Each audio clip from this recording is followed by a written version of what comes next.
Hey everybody, Easy Amateur Radio here. Guys, I have a problem. I installed a new antenna, and if you can look, see I have a S6 to F7 noise floor and just nothing but hash. Before I installed this vertical, it was about an S1 to occasionally an S2, but it's like this on all bands. We can flip over up and down the bands. That's just 40 right now. You can hear a little bit of FT8, and if we scroll off the FT8, that one drops down. It's okay, S1, S2, but let's see what else we can look at.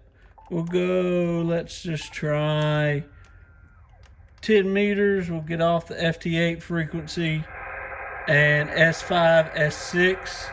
I bet it would be even worse throughout the day. But this is kind of what we're looking at. We'll go ahead and turn that down. We're going to put an inline choke, and we'll see what it does, see if it helps out.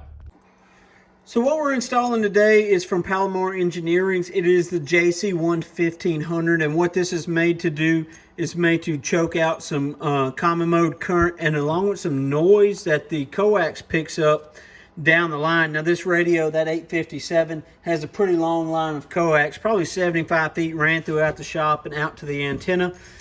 Palomar Engineering recommends putting one at each end from the feed point of the antenna to the radio, but we're just going to put this at the radio, see what it does. If it does well enough to work, we're going to rock it like this, and if we need another one, we'll go ahead and put it in there. But this will take 1.5 kilowatts PEP. I'm not pushing anything close to that, and it's made from 1.8 to 55 megahertz, and it has a rejection ratio of about -32 dB, commonly known as 5 S units. We're going to test that out.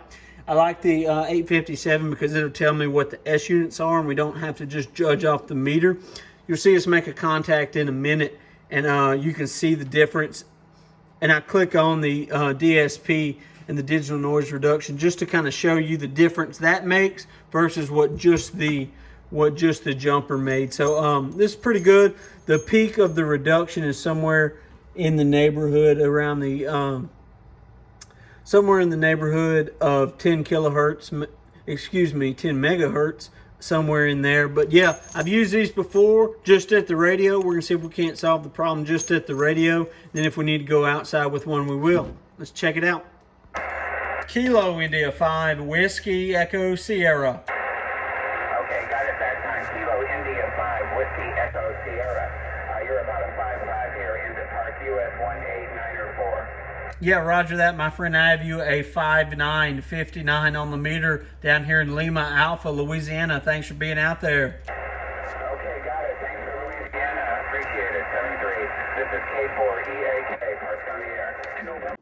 All right, so we just saw the POTA contact, and I believe it's still going on. That's good S9 right there. Let's we'll tune to kind of a clear frequency and kind of show you. So now we're in the neighborhood with the digital noise reduction on there. We'll go ahead and take it off. We're still in somebody's contact. We're not quite to a quiet space. Let's see if we can't get somewhere. So there we are. You see it at a S6, S5 noise floor. I've seen it as low as S4.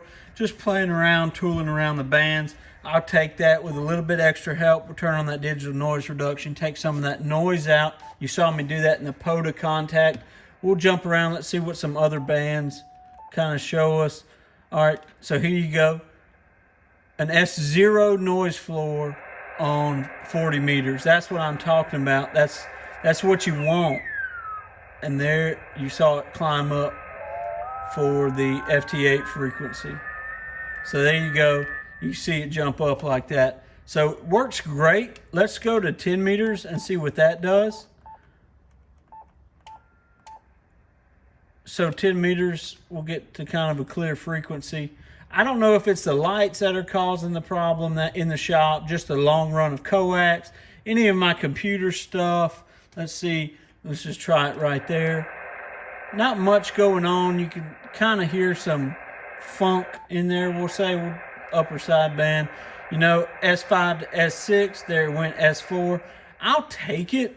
It's not ideal. We'll try it at the feed point and see what we get. We'll try another one later on down the road. But for right now, it's working great. I mainly use this as an FT8 machine, but I do take it out in the field. So glad to see that the choke's working. 73 guys. It doesn't have to be a complicated fix. Well, look at that. I added a choke outside, just a poor man's choke. And what I did was, I'll put a picture of it right here. And there you go. Look at that. S1, S jumped up to an S4 and S0. Turn it up so you can hear. All right, there we go. Nothing. Now, let's try 20 one more time. There's 10. Well, let's look at 10. S0. Now let's go over here to 14. That's FT8. Now let's jump to something that's quiet. Oh, look at that one. S3, S2. So we solved the problem with a poor man's choke. That's what I'm talking about, and a choke from Palomar Engineering. Hey, we'll take that all day long. 73 guys, don't give up on your problems. Just try to find a solution.